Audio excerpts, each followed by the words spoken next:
এদেশের 18 কোটি মুসলিম মানুষের সম্মিলিত চেষ্টায় সরকারের পতন হয়েছে। আমরা এক থাকবো, জাতির প্রয়োজনে এক পথে হাঁটবো এবং জাতির প্রয়োজনে সমস্ত ষড়যন্ত্র মোকাবেলা করে সামনে ইনশাল্লাহ এগিয়ে যাবো। সম্মানিত নেতৃবৃন্দ আছেন, ছাত্র সংগঠনের নেতৃবৃন্দ আছেন, শ্রমিক সংগঠনের নেতৃবৃন্দ আছেন, আপনারা আমরা সবাই আছি। সম্মানিত ভাইয়েরা, আমাদের এই ভাইয়ের বক্তব্য হচ্ছে আমরা আরো বড় পরিসরে শুনবো ইনশাল্লাহ, এই ঢাকায় শুনবো ইনশাল্লাহ। এই জন্য আমি আজকে আমার বক্তব্য দীর্ঘায়িত করতে যাচ্ছি না। আমি শুধু আল্লাহ তাআলার শুকরিয়া আদায় করি যে মানুষটাকে দীর্ঘ 14টি বছর ঘাড়ের উপর মৃত্যুদণ্ড দিয়ে যার উপর জুলুম করা হয়েছে, সে আল্লাহ তাকে বাঁচিয়ে রেখেছেন, সেই মহান রব তাকে আমাদের বুকে ফিরিয়ে দিয়েছেন। আলহামদুলিল্লাহ রাব্বিল আলামিন।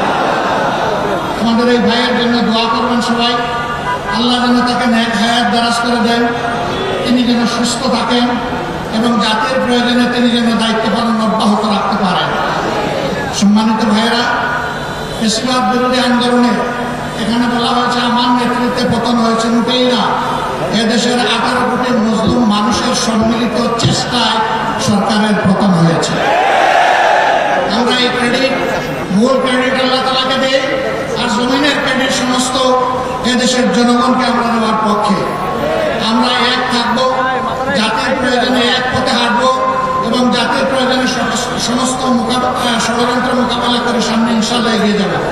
সবাই ভালো থাকুন। আসসালামু আলাইকুম ওয়া রাহমাতুল্লাহ।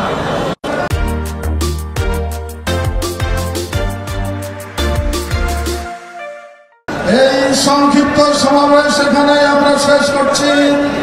আপনারা সুশৃঙ্খল ভাবে নিজ নিজ জায়গায় চলে যাবেন, রাস্তা ছেড়ে দেবেন, যাতে যে তীব্র যানজট সৃষ্টি হয়েছে সেটা দ্রুততম সময়ের মধ্যে সেটা যাতে লাঘব হয়ে যায়।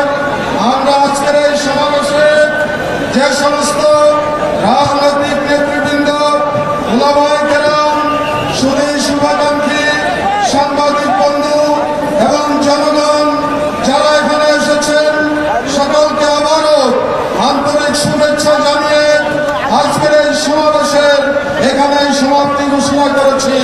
খুদা হাফেজ। বাংলাদেশ জিন্দাবাদ। জামাত ইসলামী বাংলাদেশ জিন্দাবাদ।